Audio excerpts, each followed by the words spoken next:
Thumbnail. All right, perfect. So this is I'm in a Car, episode 6, and I have with me Bryan from Bryan's Fuel. Good morning. Say hello. Hello. It's been awesome working with you guys. It's been, I guess, 3 years now.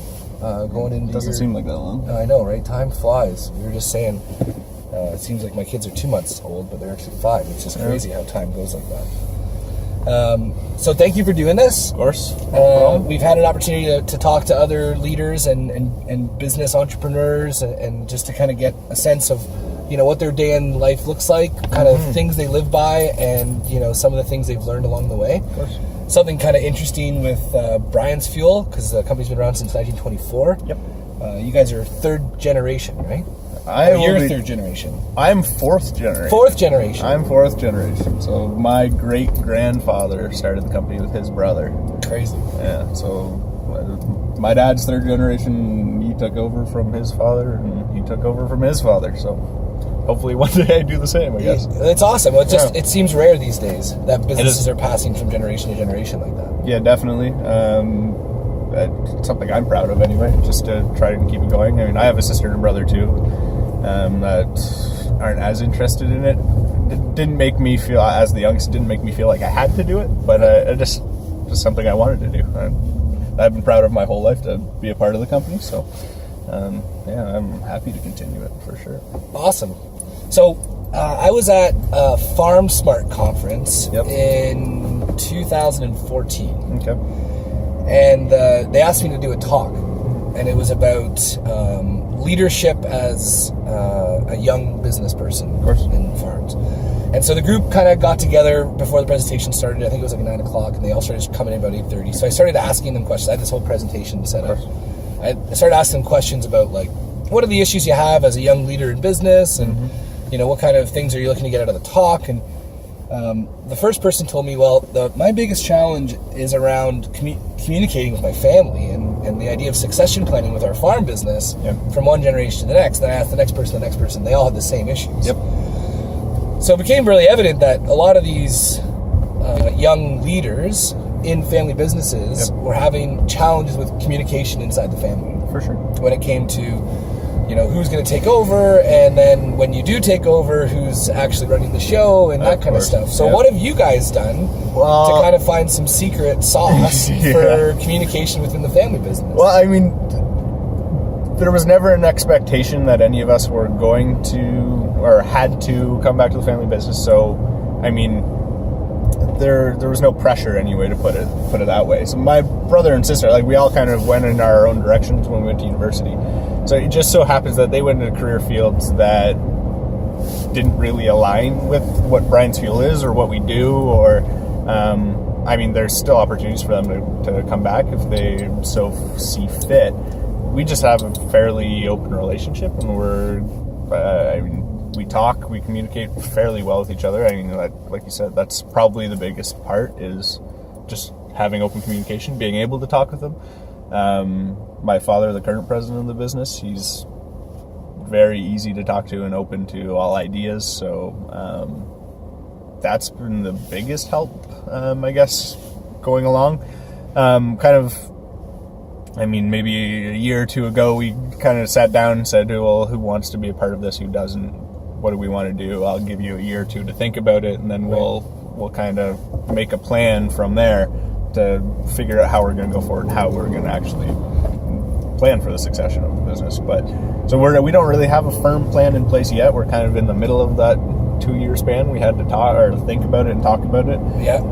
Because I think the most important thing was to take our time and make sure we knew what we wanted to do or what we want to do, and not to make any rash decisions or rush into something just because we felt like if we didn't now, there was never going to be a point to. Right. So, I mean, it wasn't like Dad said, yeah, you have a week to think about it and decide. It was you've got 2 years to kind of see how your life's going, see what you want to do, what you want to be a part of. So that, I think, it makes it a lot easier for us. Yeah, hats off to Roy. Yeah. I mean, for having the foresight to give that kind of window of opportunity to think about things. I mean, he's 61 now, but I don't think he's any plan on retiring soon. No, he doesn't seem like it. No, I don't think he'd be bored otherwise, but I'm glad specifically that he's thinking about this sooner rather than later, for sure.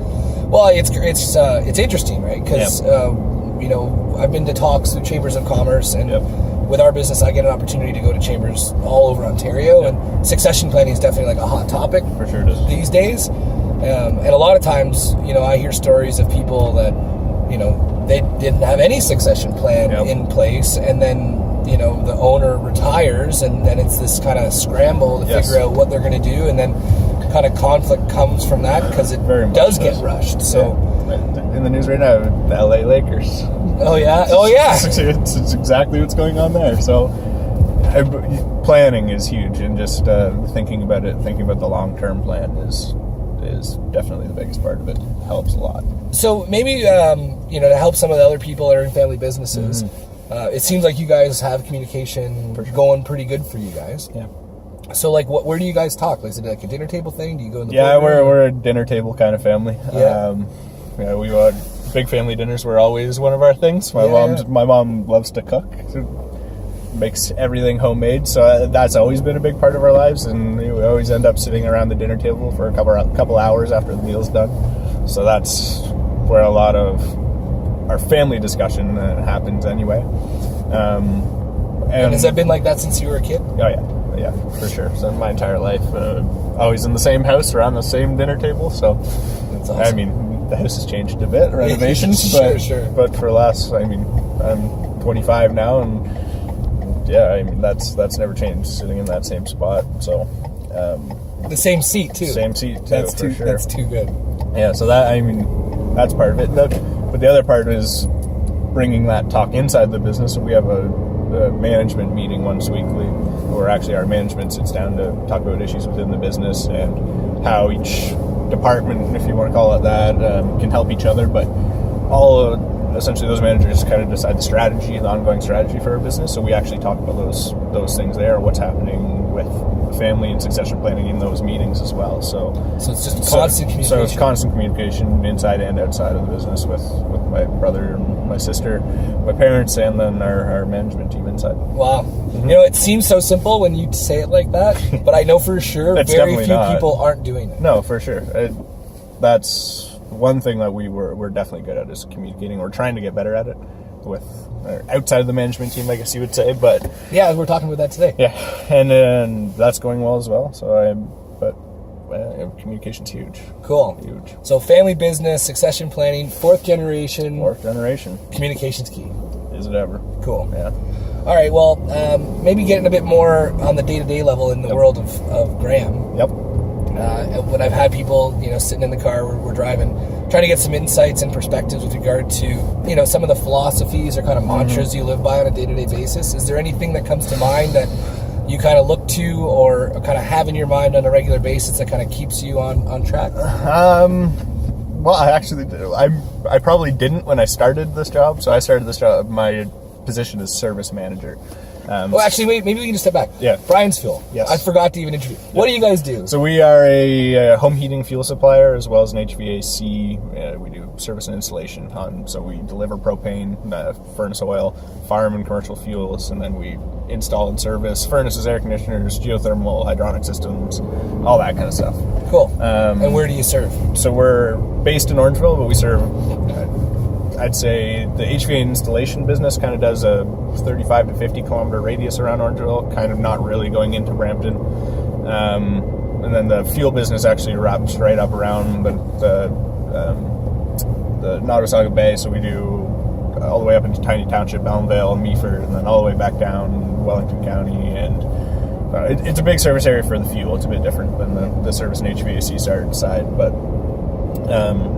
so what I actually do, I'm the service manager, so that's mainly the majority of what my department does is service the HVAC side of it. So no heat calls, no hot water, things of that nature, problems with your furnace. Happy customers are calling you. Happy customers, oh yeah.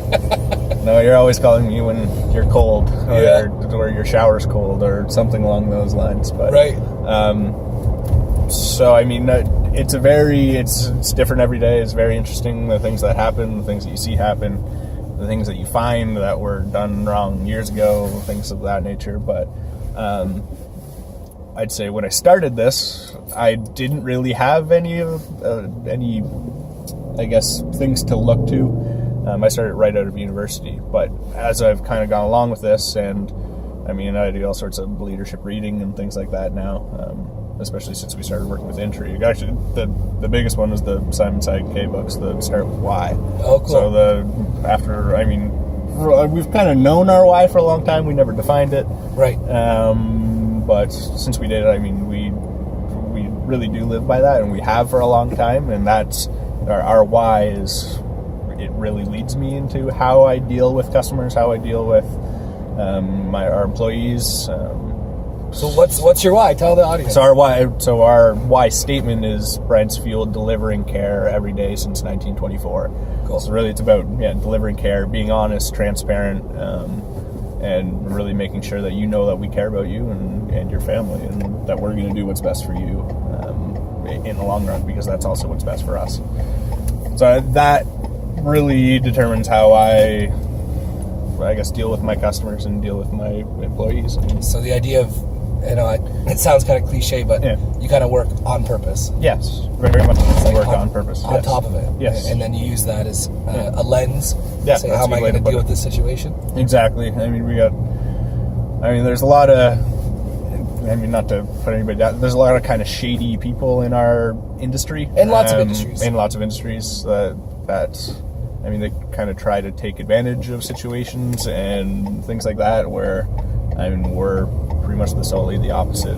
We like to, you get yourself into a situation where your furnace breaks down or something, we'll give you your options, we'll lay out all of them, we'll give you our honest opinion, and we're not going to pressure you either way. If you want to repair it for $200 versus replace it for $3,000, that's a decision that you need to make based on what's right for your family. And we'll present those options and say what we honestly think based on our kind of expertise, but we very much just care about your family, about being comfortable, and about doing things within your means. Well, I mean, and it might sound like that's a bunch of baloney on the surface, but I can tell you, I'm a customer of Bryan's Fuel. And that's exactly what happened in my situation. I had an oil furnace, and I was looking to replace the tank because my insurance wouldn't insure it. Yep. And then someone came over and talked to me about replacing the furnace altogether with propane. Yep. And then kind of broke down the numbers and said, here's how the case would work in terms of dollars and cents. Yep. Make your decision however you want to go. We'll support you. And then I made the decision to switch to propane. Exactly. It's been great. Yeah. And that's very much the kind of decision that presents itself all the time in this industry, especially because it's ever changing with things like the new cap and trade and carbon taxes and have environmentally friendly homes, things of that nature, energy efficient, all that stuff. It means there's a lot of information out there, and it's very hard for a consumer to learn it all and to make an informed decision without a professional's help. Yeah. Which presents an opportunity for people in our industry to kind of take advantage of customers, which we don't like to do. Awesome. Yeah. Which then comes right back to the purpose Exactly. of delivering care every day since 1924. Exactly. So you guys actually use your purpose statement in your day-to-day lives when you work with your staff and with each other. Yeah, for sure. Oh, that is so cool, dude. Yeah, that's what we try to do anyway. Well, that's awesome, man. So, I mean, really, just kind of summing it up, when in a family business, communication's key. It's never too early to start succession planning. No. And don't rush it. Don't rush it. And then when it comes to your day-to-day, defining the purpose, even though you guys kind of had it there. Yeah, we had it there. We just hadn't really... it. Exactly. Articulating it was helpful. And then living by it. Living by it, yeah. Very much so. Looking through it like a lens on how you're going to treat people around you. Very much so. Love it, dude. Yeah. All right, thanks for doing this. No problem. All right, see you guys.